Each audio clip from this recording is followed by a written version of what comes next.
Okay, we will just wait for some people to start entering into this particular webinar.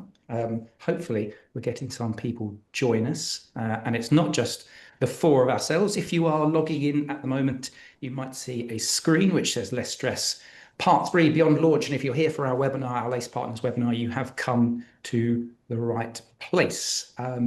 One of the things that, my name is Chris Howard, I'm the marketing director at LACE Partners, and one of the things that I like to do is to make sure that there are actually people who can see us and hear us. Hopefully that there are some people out there in the Ethernet, in the internet. If you are around, there's some functionality which I'm sure you're all aware of by now via Zoom. It is the chat functionality. We also have a Q&A functionality, but let's focus on the chat functionality at the moment. So if you could tell me, let's make up some questions. If you can tell me what your favorite color of the rainbow is and why. That would be splendid. So just pop in the chat, it should be at the bottom of your screen, what your favorite color is and why. I've got Theon saying orange because it is fun. Don't worry, if you're just joining at the moment, my name is Chris Howard, I'm the marketing director at LACE Partners. I'm not just going to be talking to you about colors of the rainbow the whole time. We are going to be talking about our white paper that we produced at LACE Partners, and I have some fabulous guests who are going to do most of the talking, but this is the bit that they call, I believe, filler. Somebody has popped in the chat, red for Man United. Unfortunately, Ian, that's the wrong answer. It's red for Arsenal, but I will let you get away with it. So we've got Martin, who said blue because he likes it. We've got Sophie that said violet because it's her son's favorite color. We've got Jeremy who said red, the power color. I like that, Jeremy. Very good. We are just waiting for a few more people to join. What we're going to do is we're going to do just a minute or two because, of course, we go live at 12:30, but there's always people that are having their lunch, grabbing a coffee, whatever it is. And then what I'm going to do, I'm going to introduce our speakers for today. This is what they commonly call in the trade as filler time. So it's one man talking what sounds like to himself, in which if you're just logging on, you're thinking, I'm here to find out a little bit around life beyond launch from a HRIS platform perspective. We will get to that, but I'm just going to give it one more minute before I then introduce our speakers, and then we're going to come off presentation mode because nobody wants to sit through a webinar and have 72 slides fired at them. We've got 3 or 4 today, you'll be pleased to know. So just managing expectations, there is not going to be too many slides. I think we're going to call that as it is, and then we're going to introduce the slides. So as I said, my name is Chris Howard. I am the marketing director at LACE Partners. I am joined by 3 fabulous panelists today who I will call up on screen. I will read their names out, and then we're going to do some introductions. First up, it's Emma Worsley, who is the people director at Depop. Then we have Leanne Argus, who is the HRIS manager at an organization called Future. And then last, but certainly by no means least, it's my fabulous partner in crime, Lou Brown, who is a senior manager at LACE Partners. Like I said, we don't have lots of slides. We are literally keeping it to just a few. So at that point, I'm going to stop and let you see the wonderful people on screen. So shall we do some introductions? Let's start. I'll go on my previous slide from left to right. Emma, say hello to everybody and then tell them a little bit about yourself. Sure, happy to. So obviously I am Emma. For those who don't know Depop is a second-hand fashion resale marketplace. And I'm currently the people director there. And as you can tell by the title, currently in a generalist HR leadership role, but have spent quite some time in global people operations leadership roles, reward roles, running people operations teams across regions and globally, which obviously has brought me into contact with a couple of system implementations and a couple of operating model changes over that period. And perhaps importantly, has also put me in a place where I've been inheriting others' implementations and looking at what needs to be true in the kind of ongoing change and adoption roadmaps in order to get the best out of that solution. Lovely.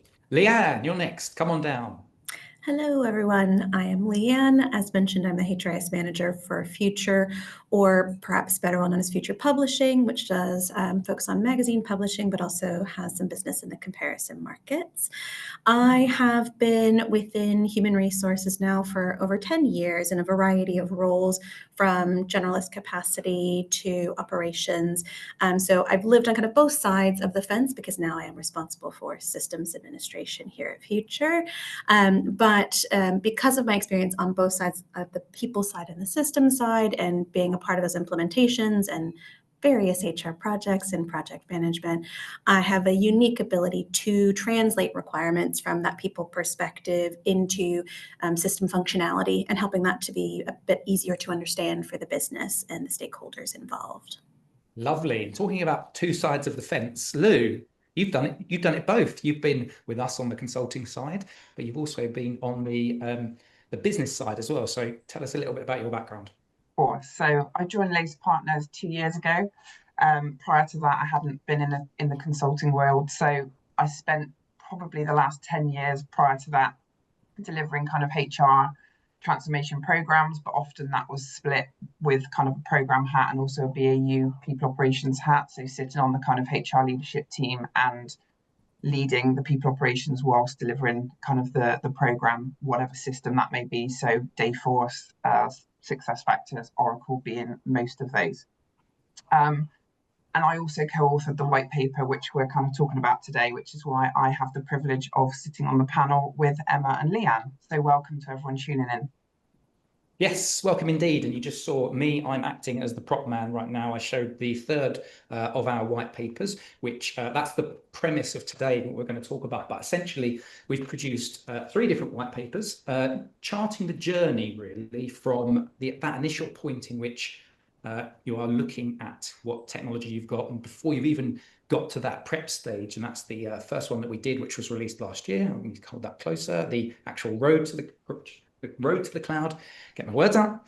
The second one, which we produced, which is called Beyond Basecamp, 8 Steps to Conquer Your HRIS Implementation. I'm going to assume all of you wonderful people may or may not have downloaded that, but if you haven't, you can go onto the Lace Partners website and access it. If you go onto lacepartners.com and then you just search across the top, there's a download section, you can get access to all of those 3. And then the final one that we're going to talk about today, which is around that piece in which you've implemented, you're in that process. And I had a really, really good, interesting conversation with Lou when we were planning on this. And also we've done a couple of videos and we've done some podcasts on it, where Lou, you talked about your experience. The first question that we've got, I'll pop up in a second and we're going to go to Leanne for, but just as a framing exercise, we talked about how it's not just the case of step 1, step 2, and step 3. Sometimes you go into a business and you have to go back. I remember you saying that to me, you have to go back into step 2. And so I think it's quite interesting getting 3 different perspectives. So Lou's, obviously you're going to put your Lace hat on, but also your previous company hat on, just talking a little bit around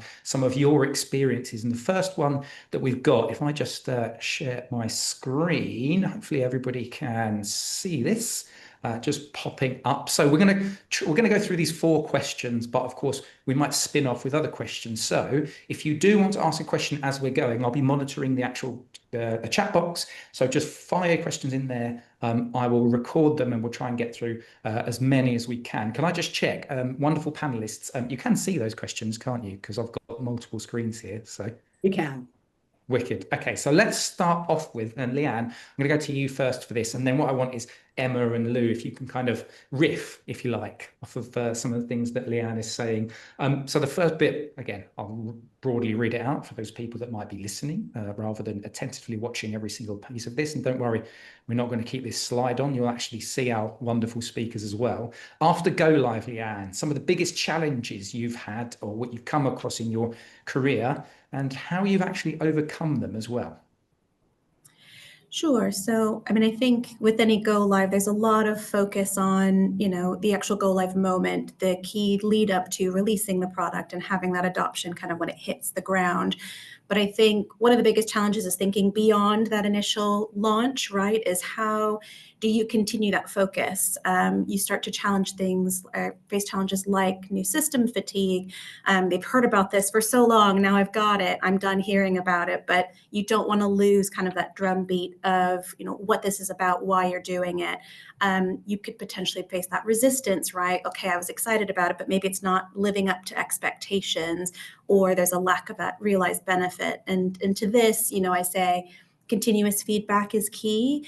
You want to make sure that your system is living and breathing, right? You implement it, but the reality is there's legislative changes, there's business changes. And so having an open forum in a way that's constructive, that keeps kind of the voice open for your users, for your leaders, for your stakeholders is important.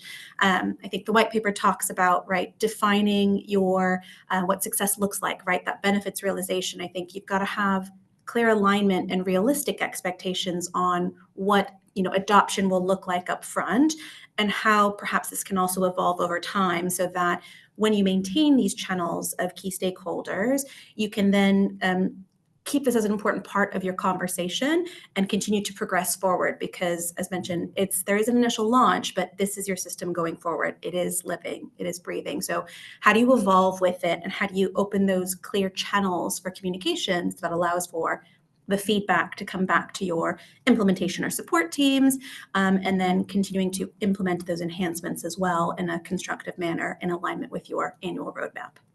Yeah, I really, really love that. I love the idea of this kind of living, breathing, evolving thing, and not just thinking of it as this static one and done type thing. So let's start with our guest first, Lou. We'll ask Emma just to riff and give us some thoughts based on what Leanne was talking about there.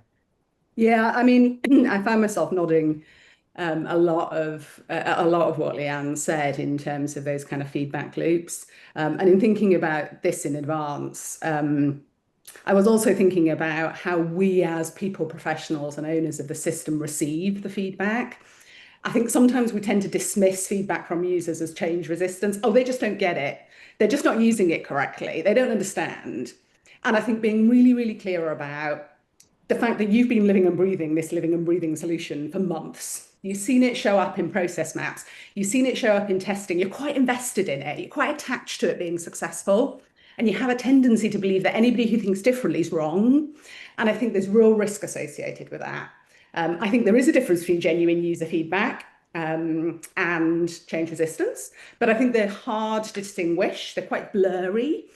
So I think really digging into understanding where's this coming from, and having the right channels, whether that's Slack channels, whether it's Teams channels, whether it's forums, for people to feel they can share what's not working for them, and that doesn't disappear into a black hole. So there's a real kind of system and a rhythm to responding to those kind of queries and concerns. Sometimes there'll be user error, right? Sometimes it'll be, oh, I see what you're doing. But other times it will be genuine feedback that really help you to level up your user experience. And not listening to that is a mistake we often make post go live. I think it also makes a big difference to kind of future iterations. You might not be able to fix everything that everyone's unhappy with initially, but actually you can feed that into what do you prioritize in terms of your ongoing improvement roadmap, particularly if it's a process or a piece of the system that lots of people interact with. Make those brilliant, and that'll build confidence in your solution. Yeah, really, really like that. Lou, in your experience, and if you think back to your time pre-LACE, just some of the things that Emma was saying there, I thought were quite interesting. That receiving feedback bit, and did you ever get did it become these systems? Do they become your baby? Talk to us a little bit about some of what Emma was saying. They absolutely do, because often it kind of, if we think about some of the projects even we have at LACE today, we're talking about kind of phase 0, the kind of global design phase. So you're talking about it months before you even get into global design, because you're trying to get some of the key design decisions noted, or you're trying to kind of make some of the progress that you want to make before you actually hit that kind of start in the project. So it absolutely becomes your baby, because you are kind of nurturing it for a good kind of 12 to 18 months, if not more. So yeah, it absolutely does happen. I think, just to kind of come back to the question as well and make sure that I give you my kind of 2 pence, I think building on both what Emma and Leanne have said, the things that probably, I guess, continue to kind of come back up time and time again is that exactly what Leanne said, the kind of continued momentum. I think you invest so much and you have a really detailed project plan that is iterated on almost a daily basis at particularly later parts in the project, as you're trying to squeeze timelines often, because that is often the reality. I think you can almost not plan enough for the kind of next 2 to 4 years of what that looks like. And I think to go kind of to get around that, you should really be making sure that there's that strict kind of timeline of activity, of people activity, thinking about what are the most popular kind of activities like booking leave, as kind of mundane as that might feel as an employee to do, it's the one that you actually care about. I love a holiday, I want to book a holiday, I want to make sure that my holidays are absolutely accounted for. So kind of leveraging those, moments that matter, that people experience kind of activities, is really critical to kind of making sure you've got that continued momentum and not just worrying about all of the activities that you prep for as part of the go live. And I think the second thing that always comes up, whether it's compliance or anything else, is the unexpected requirements. There's often things that will just come from often various countries that might have not that many people, but can absolutely cause multiple fines or multiple kind of trip ups. So I think it's about making sure that, again, similar to what kind of Emma and Leanne were saying, is making sure you've got a way to capture that feedback or capture those requirements, but then making sure that then feeds into kind of a rigorous change request process, because what you will then find is that won't be the only one that comes up in any given week or month, and you then need to prioritize it, and you need to make sure that you've got the kind of rigorous process to account for those change requests and those unexpected requirements that you just, and they often also come up today and I need it tomorrow. So you need to be able to respond quite quickly. So having that kind of governance process in place that allows you to get that captured and executed and built into the system is really, really important. Yeah, it is. And it's because you're dealing with so many stakeholders, right? You're dealing with so many different people who have so many different requirements. You gave an example there about like booking your leave. Well, everyone does that. That's like a universal kind of element. But actually, you do need to balance the competing needs of those stakeholders. Look, I'm going to stick with you, and then we'll go to the rest of our guests here, because that is actually a good segue into the second question that we've got, which is, how do you balance that competing needs of stakeholders, from the finance to centers of excellence, line managers, employees, when you're building your roadmap? So I think part of it links back, as you said, is connected to what we've just said around the kind of change process. But then I think it's about probably two things come up for me. One is around the kind of exec sponsorship. So making sure that you've got not only the kind of CPO or equivalent in your organization absolutely kind of on point to have your back, and make sure that, as you are presenting a prioritization of various stakeholders' requirements, and you're saying we should prioritize this one over this one, they are willing to go and speak to their peer group, so that CFO, CEO, whoever that might be, to say, that's not going to happen today, that's not going to happen this quarter, and this is why. So I think the exec sponsorship is absolutely critical. I think the other thing is around making sure that you're having those proactive conversations with those stakeholders, so that you are telling them what is happening and how that's going to kind of impact the strategic landscape, but also what they need and what they, if there's a kind of, some legislative change in finance that is going to have to absolutely have an impact, then you know about it at the earliest point when finance knows about it, rather than you being told, 2 weeks before it's needed. So having that active conversation, whether that be via your route or whether that be via your kind of business partner in organization, but making sure that you've got those kind of really early insights into what stakeholders need really broadly, so that you can be making sure that you're feeding that backlog and making sure that backlog is accurately prioritized, and then that is supported by the exec sponsorship. Yeah. Leanne, from your perspective, how much does that resonate with you?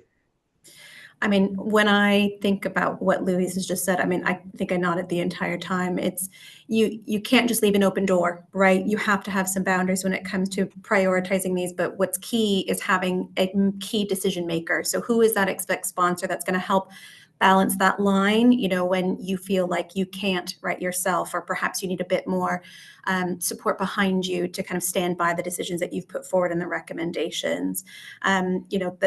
The reality is a HR system has to be aligned to finance, people, and IT. And so you're always going to have these competing priorities. So making sure they're really clear about roles of who owns that final decision is key to ensure that when you are driving those conversations in your change review, in your change review discussions, that you've got kind of clear lines of expectations on where that final decision will fall, if it comes down to that. Yeah, that's kind of utopia, Emma, but I just wonder if you could reflect on, and you don't have to talk about specific companies, but or you can be about peers, conversations that you've had. That kind of sounds like a utopia. How often does that work where you get that perfect equilibrium of that balance of competing stakeholders? Never. I set you up there, didn't I? So go on. But I kind of think that's okay. I think the important thing is to be prepared for it and not to be disappointed that your utopia doesn't come to pass. I think there's something about the prioritization framework and handshaking on that prioritization framework really early. It needs to be unsentimental. It needs to be based on a really clear, rigorous view of how you balance compliance. I mean, I was laughing to myself when Lou was talking about regulatory changes. I'll never forget Croatia moving to the euro from their local currency in 2021, I think it was. And maybe it just seemed like it was overnight to me because I was trying to make that work in a global system, but it felt like overnight. Or when Greece did something weird to their postcode formats that skewed throughout all the integrations. So I think, finding an unsentimental, clear prioritization framework that balances regulatory and compliance, user experience, and business need, benefits realization is super, super important. The other thing that I was thinking about when I was reading this question in the prep was around the difference between saying no and saying not yet. So the point that Lou made about it's not going to happen now, it's not going to happen in the next quarter, but it is going to happen in 4 months' time. And I think that's much easier with stakeholders tactically and kind of strategically in your influencing mechanisms to say, that isn't on the roadmap right now because this is what is. However, it is going to be on the roadmap in kind of X period. And I think not being afraid to build that into your thinking. So think about how iterative you can be with your solution. If you work in a tech business, all tech businesses do this brilliantly when it comes to kind of platforms and apps that we interact with on a day-to-day basis. They make tiny changes, they make tiny iterations, they do A/B testing, they check that it works, and they keep moving. And I think if we can encompass some of that thinking in the way that we implement these monsters across the organization, I think that's super healthy and helpful for us. So, if you want to have 6 manager self-service processes, but you think you can do 3 brilliantly, do the 3 and then put the other 3 in your backlog and be really clear about why, and don't be apologetic or kind of ashamed of that. Yeah, I really, really love that. I'm trying hard to think of phrases that don't just sound like really cliched management speaky, don't boil the ocean type stuff, but don't try and do everything at once. So it's really, really interesting. Managing that expectations is so very, very important. And I quite like the idea of what you were saying there. It's about showing people this is the future, this is the future development, because then you are managing that expectations. It's, yes, you want this. We haven't forgotten about it. That whole feedback piece that you guys were talking about, if people are being communicated with, we've only got so many days in the week. One of the people in my team, Romy, she often says, I'm just a girl with 2 hands. It's just, we can only do so much within this time. And then there's a future element of itself. So Leanne, what we're going to do is we're going to go on to question 3. Before we do that, some context. This is a little bit of a free swim, just pick your choice. Because what I want to talk about is the actual different steps within the white paper. You probably can't see that, so I'll read them out. But essentially what we do in the white paper is we break it down into 7 key steps, that kind of beyond launch piece. So step 1 is benefits realization, which we've talked about a little bit. So if you want to, you can go into a little bit in detail there, Leanne. Step 2 is operating model. Step 3 is process optimization. Step 4 is adoption. Again, Leanne, Emma, you guys have all talked about that and the importance of that. Data and AI is step 5. Step 6 is vendor partnership. And then step 7 is roadmap evolution and renewal planning. And again, Emma, you were just talking about that kind of roadmap evolution piece. So Leanne, we'll just start with you, and then we'll go back to Emma, and then Lou's going to tell me off afterwards, saying, why did you keep making me go last? So question 4, you can start off with, but effectively, just so I bring this back just for the consistency, because I'm a marketing person and I do love consistency, just calling bring up the 4 questions again. So that question 3 that we're looking at, just of those 7 steps, Leanne, that I talked about, is there any that you that resonate most with your own experience, or that you just want to draw on a little bit more, maybe expand on what we've already touched, or maybe delve into something that maybe we haven't touched on as much?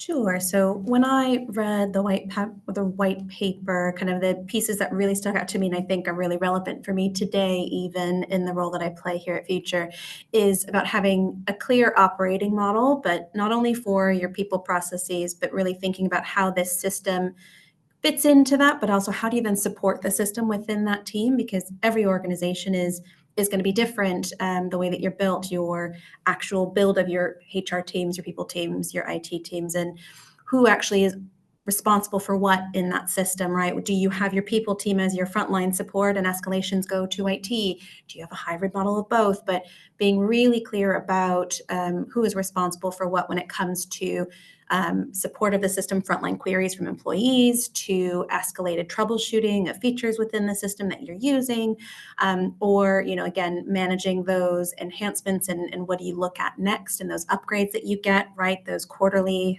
bi-yearly, whatever the cadence is of your vendor, right? You have to think about what's coming and are you prepared? Who's going to own those responsibilities when they fall into your timeline? Think about those cross-functional relationships, who, again, should be involved in those conversations, who are those partners to be included in your model, and then ensure that you've got appropriate means to foster that collaboration, because it doesn't just stop at implementation, right? I mean, you're maintaining the system together, so you do need to continue to think through that. So once that's defined and you've got clear ownership, it's a bit easier to have those conversations, as difficult as they can be, as whatever's thrown your way. Then as you've got those clear roles, process optimization was the other area that really stood out for me, in that your system should really be enhancing what you do. Let's be honest, systems aren't always built, though, with that in mind, and we like to just replicate what we already have. But that's not really challenging, or really like putting the best use of that system to play. So I think it is key, once you've got kind of clear understanding of who's responsible for what's the best way to do that then? Do that user journey, not only from your employee perspective, but also from your users. So those people teams, those that are responsible for the system, again, be that people, technology, whatever you decide, what is the actual flow of those processes when, again, perfect scenarios, but also those what could happen. I think you have to consider the common troubleshooting that you're going to get, and put plans and process guides in place for that as well, and you can't plan for everything, but it's always best to have those baseline expectations of what will come, and be prepared for those as well. Yeah, really, really loved that. Emma, just from your perspective, you can either jump on some of those that Leanne's talked about there, or you can pick another one of the 7 areas that you thought particularly, actually, this is quite an interesting one to delve into. Yeah, I mean, I absolutely agree with the process optimization piece. And in that, I would say one of the really useful things to be super on top of, and perhaps it touches slightly on the question about people that's just been asked in the chat box, actually, but one of the things to be really super on top of is to look at what's not working in your design, your solution design, or your system, or your process. We tend to design assuming success, and then we tend to ignore the problems until it's too late. Each one of those incorrectly completed overtime forms or call out forms or whatever it is are telling you that there's something in your design that isn't working brilliantly. And I think building in that optimization, the opportunity to keep revisiting what's coming into you, telling you about what's not working well, because we ignore too many of the signs. So build in some rigor and discipline to really work out, why is that coming in hours or rather than days? Why is that that field in the recruitment requisition always completed incorrectly? So I think from an optimization perspective, use the data that you have. You've got more than you think. And that's a brilliant self-segue into wider point about data consistency. Sorry, it's dull. But on the data piece, it's the kind of thing that stacks up debt It will make your system be in the red if you ignore data consistency. So use AI, use data visualization to understand where you've got problems in the data in your system. Because if you try and tackle this in 2 years' time, I can guarantee you it will take you 3 months. So like, do you have issues with someone being called a fixed term contract but not having an end date in the system? Do you have an fact that somebody's a one full-time equivalent, but actually they've only got 22 hours in the system? Use AI, insight, data visualization to really understand where's there inconsistency in your data and get on top of it quickly. Yeah, I really, really like that. Lou, do you want to touch on that at all, or any other bits? Yeah, so I guess the data one is absolutely critical, and I guess in the kind of notes that I pulled together, I've just got data, everything is reliant upon it. So, and I think that, you know, agrees to Emma's point. I think, you know, as she says, integrations fall down, you know, issues stack up. Like, it just is often the single root cause for all of, you know, the any issues that you face. But I think in addition to that, probably two that stand out. One is around the benefits tracking, and I don't know whether this is more because I guess being in the consulting world now, I spend a lot of time talking about business cases and the, you know, building the case as to why people should even, you know, boards should even invest in technology in the first place. But I think it also, for me, is important because it comes from a kind of team morale point of view. You know, we will have all been in offices until 10 o'clock at night eating pizza, trying to make sure that, you know, various stages of system implementations have gone correctly, or the board paper for the next day is ready, or the process maps have been signed off. You know, the list is endless. I think what happens is you build a system design based on a business case. That business case then, you know, turns into a system implementation. What then often doesn't happen is that benefits tracking that comes after.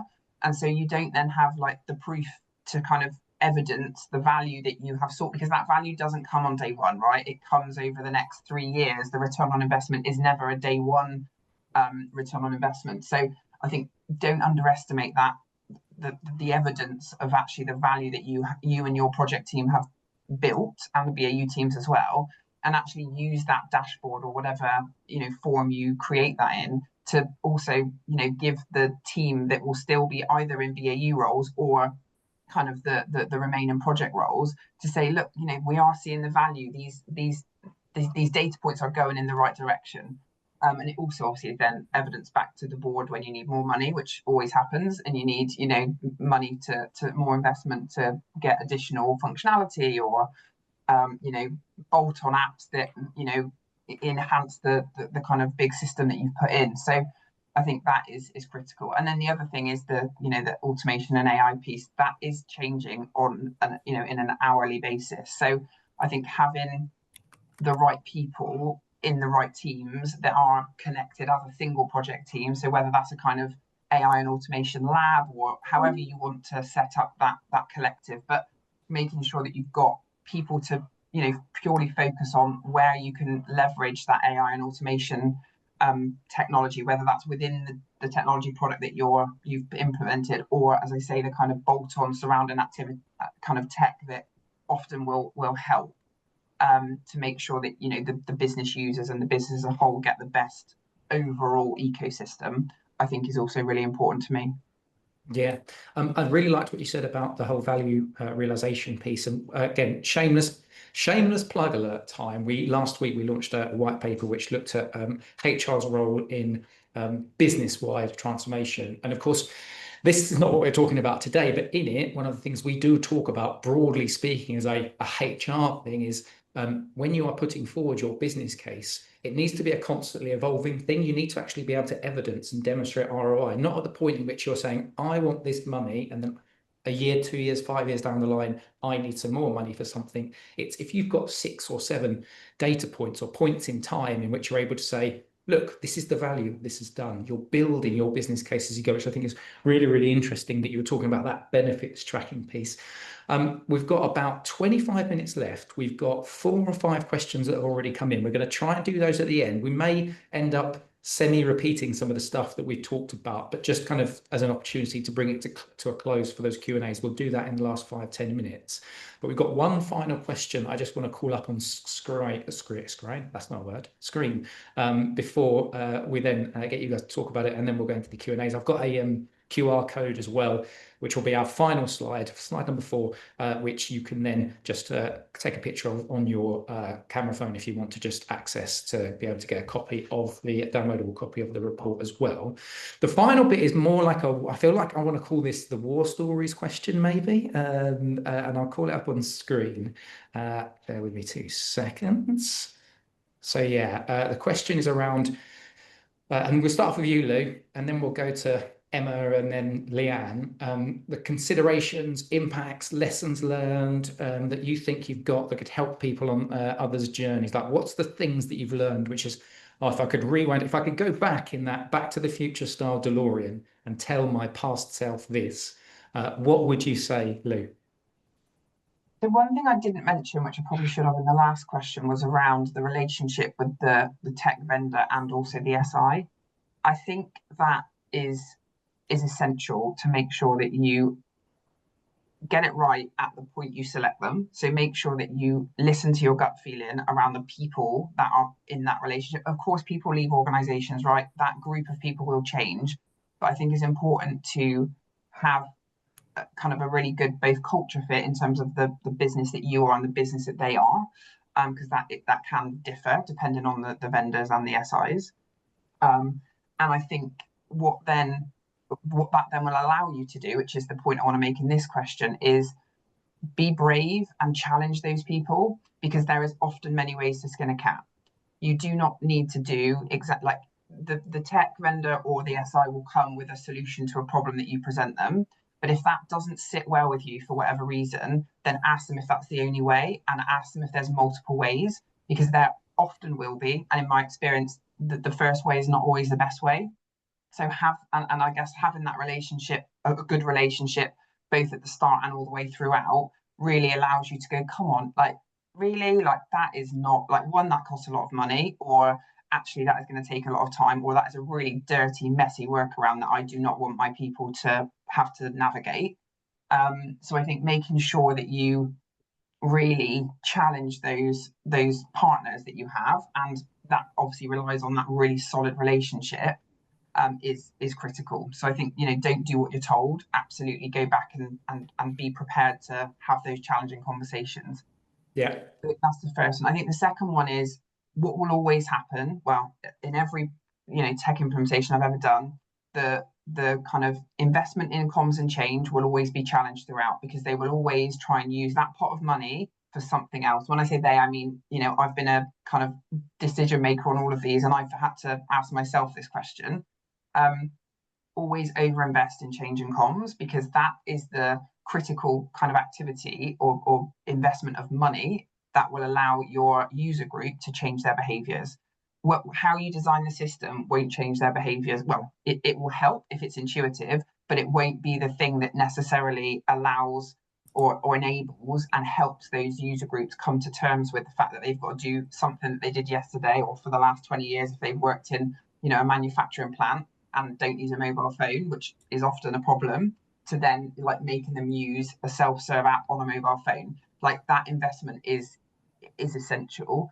And I think that then kind of comes into my next piece, which is around it's both on cost or investment and time, because what you'll often find is the investment in that kind of capability will be questioned, and the time at which you're left with at the end to build that app, or the user kind of help app, or to make sure that you've got the relevant materials kind of pushed out to those groups, that time will get squeezed. It does every time, because testing always takes longer than you plan for, even if you plan for the maximum time.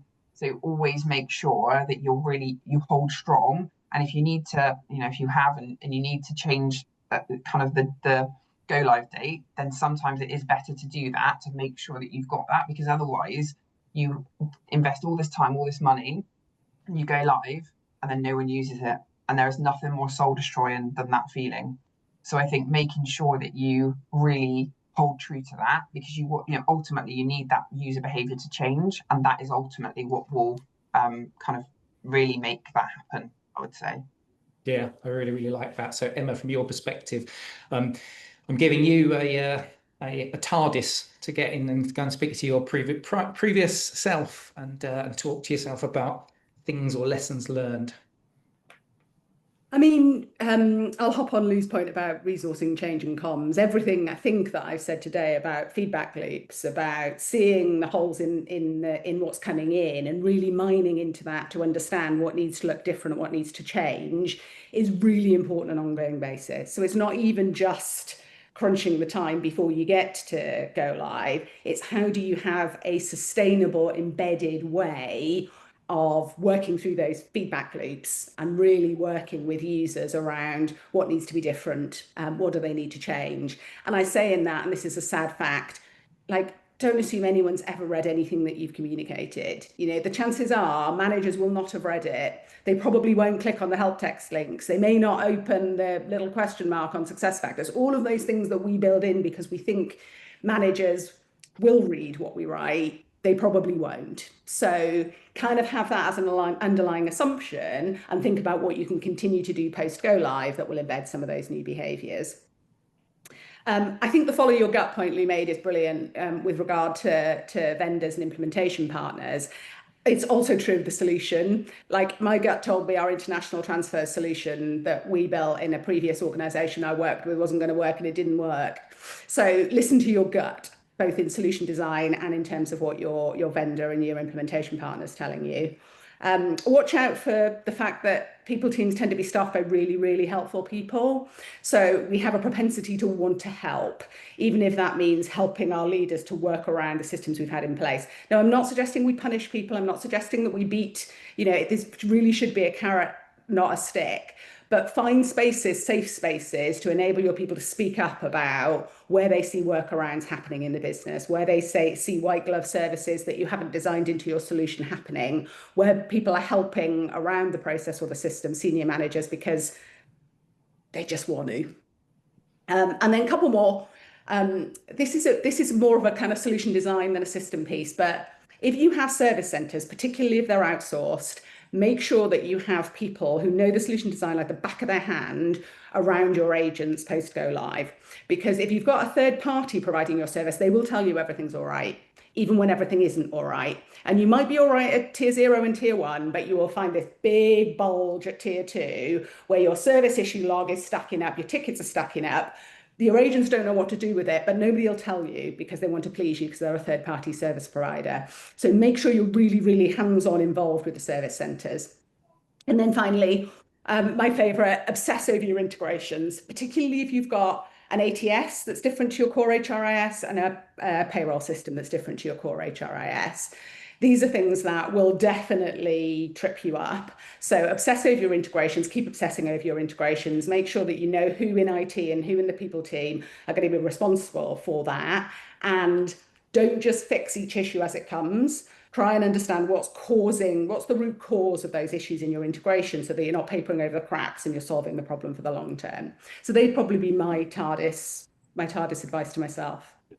Yeah, I like that, particularly the papering over the cracks bit. And some of the advice that you guys have both given here is quite interesting because obviously I work in marketing, we work with technology too. And a lot of this stuff you can still apply to other areas just outside of the people function when you're working some of these tech projects. So it's a really, really interesting one just for me personally from a learning point of view. But Leanne, any kind of final bits that haven't been spoken on to you as you step inside Bill and Ted's excellent adventure phone box and tell yourself some fabulous bits of wisdom, nuggets of wisdom that you've had? Yeah, I mean, I think I'll tack on a bit to the piece again. I mean, I've said it a few times, but about the listen to your gut when it comes to the system and what your vendors are telling you. If it doesn't feel right, question it. But on top of that, leverage the network. So if you are feeling that, it is likely someone else has experienced it. So start reaching out to other users, right? Some vendors are better than others at providing that community. So sometimes you have to make it yourself, right? So find the others that are using the same system, have been through the same processes, and implementations, and that's where you're really going to start to uncover true best practice and true capabilities, because you're always going to get kind of what the selling points are. What you want to know are like how people are actually using it and the pitfalls that they're seeing, and then perhaps the way that they've overcome them to work together. And And then just the last bit that I think is probably a bit of a tack on as well, but it really resonated with one of the points that I thought of when I saw this question, Chris, was about the evolving business case, and that leadership can change at any point and you don't know when that's going to happen. And it's key to ensure that you have one, kind of a clear business case and the value proposition, and you're continuing to prove that in that benefits realization bits that we've spoken about already in today's conversation. But the other piece I would also say is your support teams could change as well. So documentation is critical. The decisions that were made in your implementation, or perhaps what drove the outcome of the product that you delivered, have that clear and ready, and continue to update that as you evolve and go into implementation. Because as you have these feedback loops and change reviews, it's going to evolve, and you need to be able to track, why was a decision made initially and why did we change it?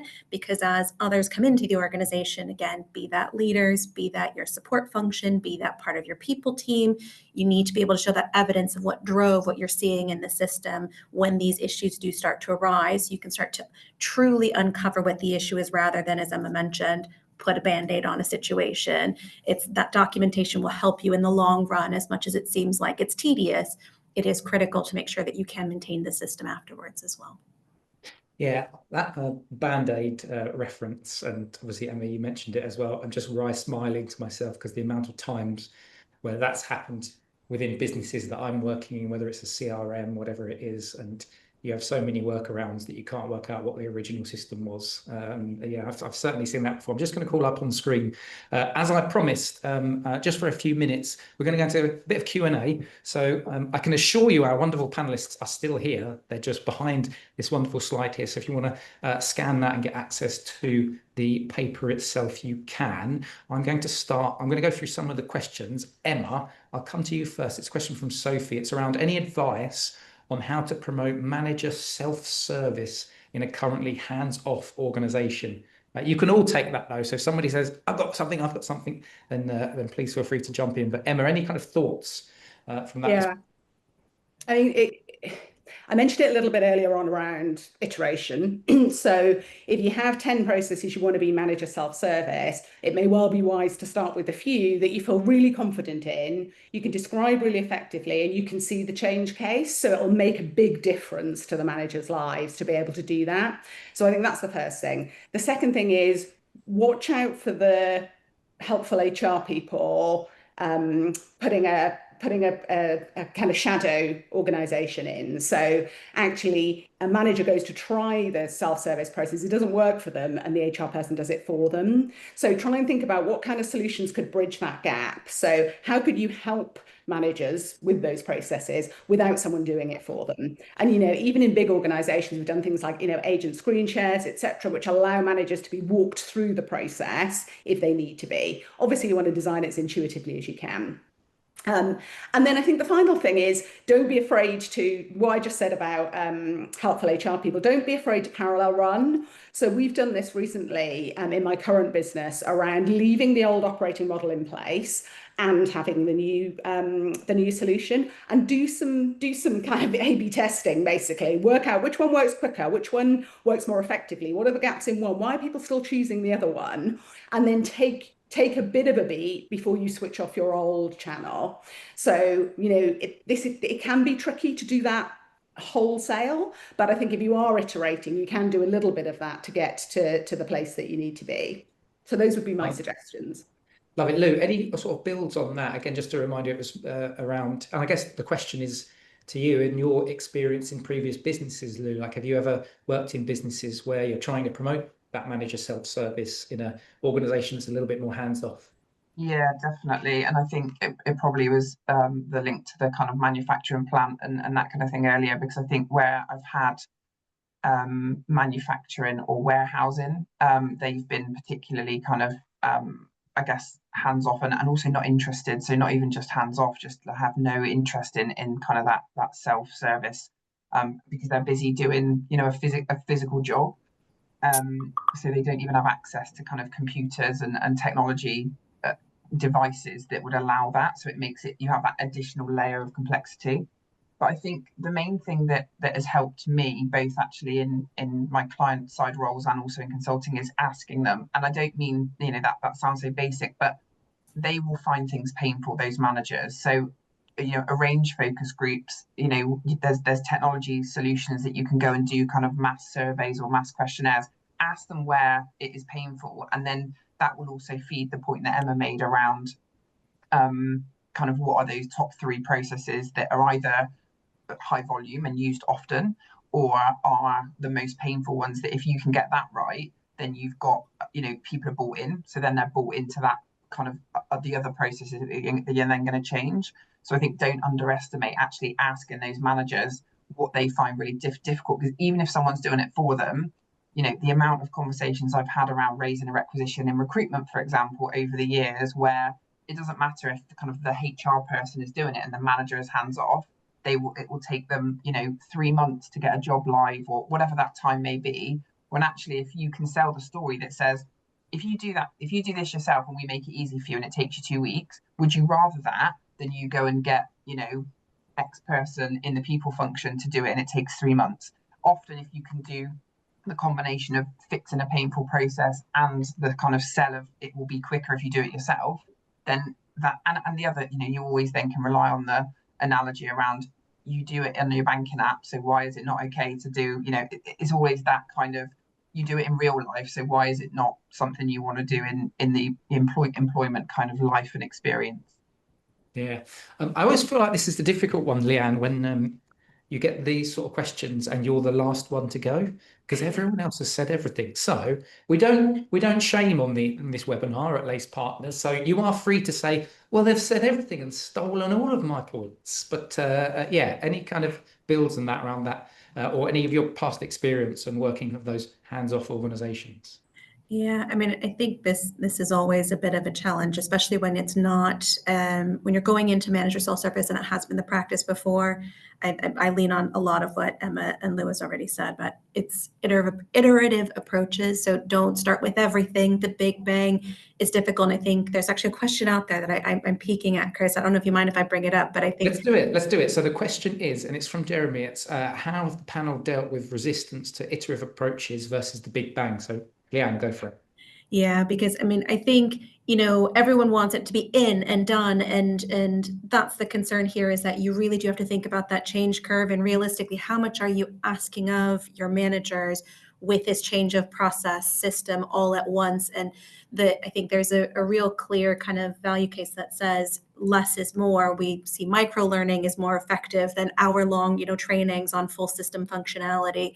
And I think if you come with a plan to approach that iterative approach with, again, look, we can utilize micro learnings and do a constant beat of drum with our comms, going back to that investment in comms long term. It's not just an implementation. You really got to think about, how do you manage this change in the years to come?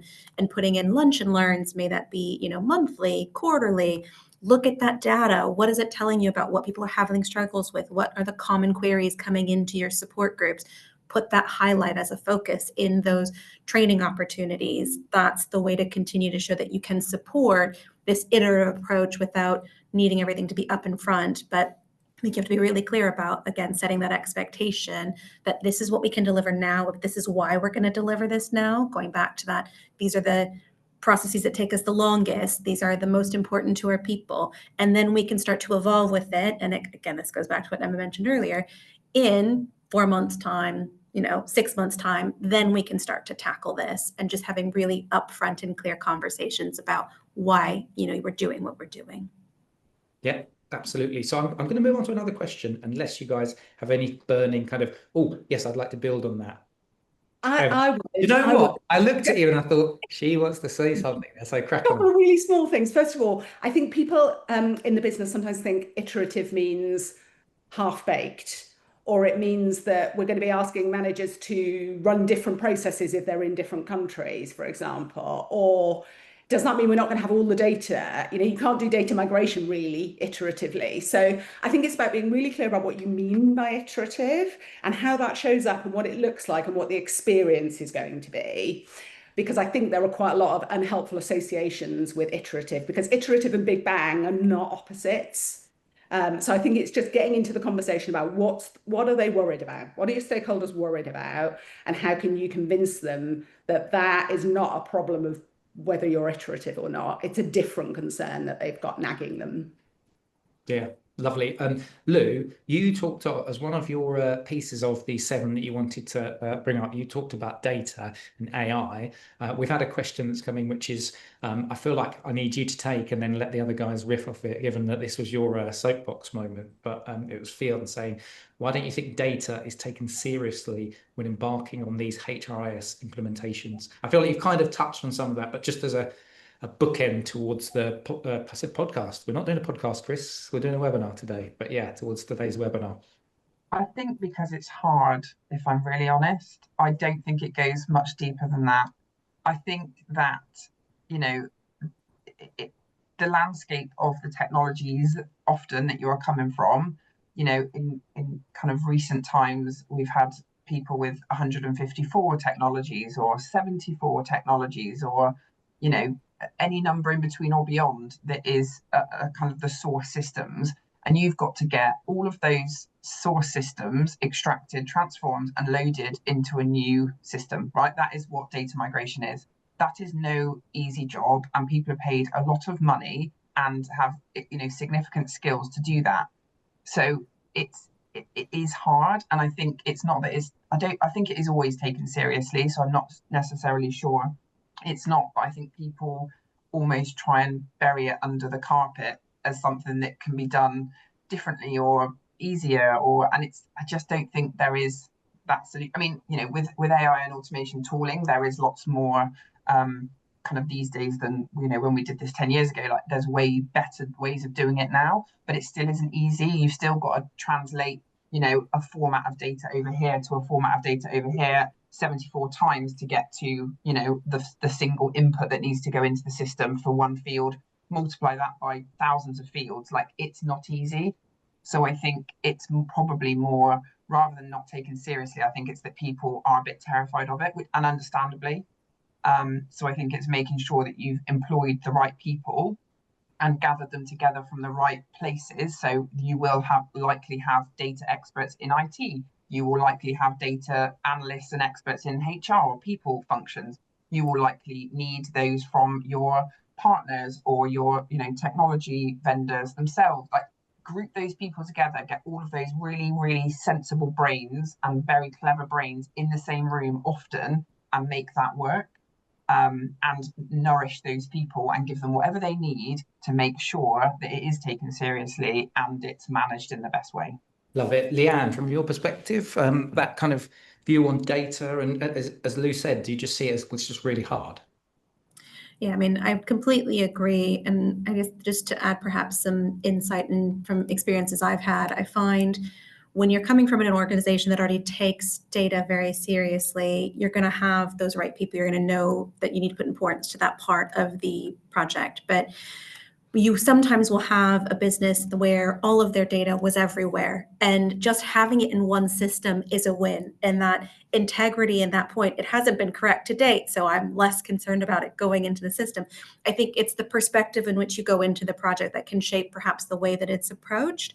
But I mean, at the end of the day, I think us as professionals, it is our roles to kind of stress that importance. But it is understandable where, you know, it may not necessarily be taken seriously, but it's perhaps because actually they just believe one step is getting it all together, and that's a win, and that's the win they want to, you know, to tag on. But really making sure, though, that there is a focus on data integrity as you continue is how you ensure, though, that that system is successful. Because if you don't clean up that data and you do just kick off that system, it will cause problems.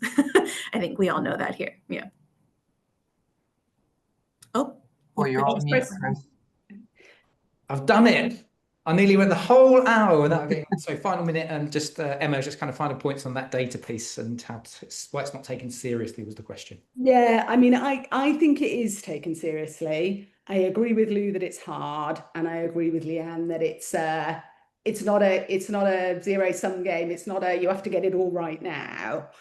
I do believe, as Leanne just said, that the most important thing is what you do post go live, because if your data is at a set level of integrity when you go live, it will either stay at that, get worse, or get better.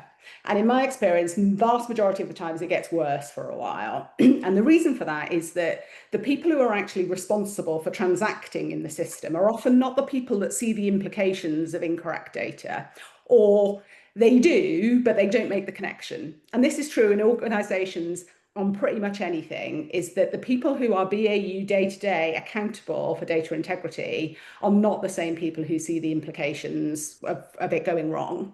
So I think, to Lou's earlier point, making the connection up and down the organization, helping people to understand the context for why you shouldn't ignore a little data error that comes up if you're an agent transacting in the system. Don't ignore it. I know you just want to move on to the next transaction, but don't ignore it. If you think there's a problem, flag the problem. Yes, we should be using automation, data visualization, AI, etc. to help us with that. But at the end of the day, if you're a human spotting a problem, don't just close that field and move on to the next thing.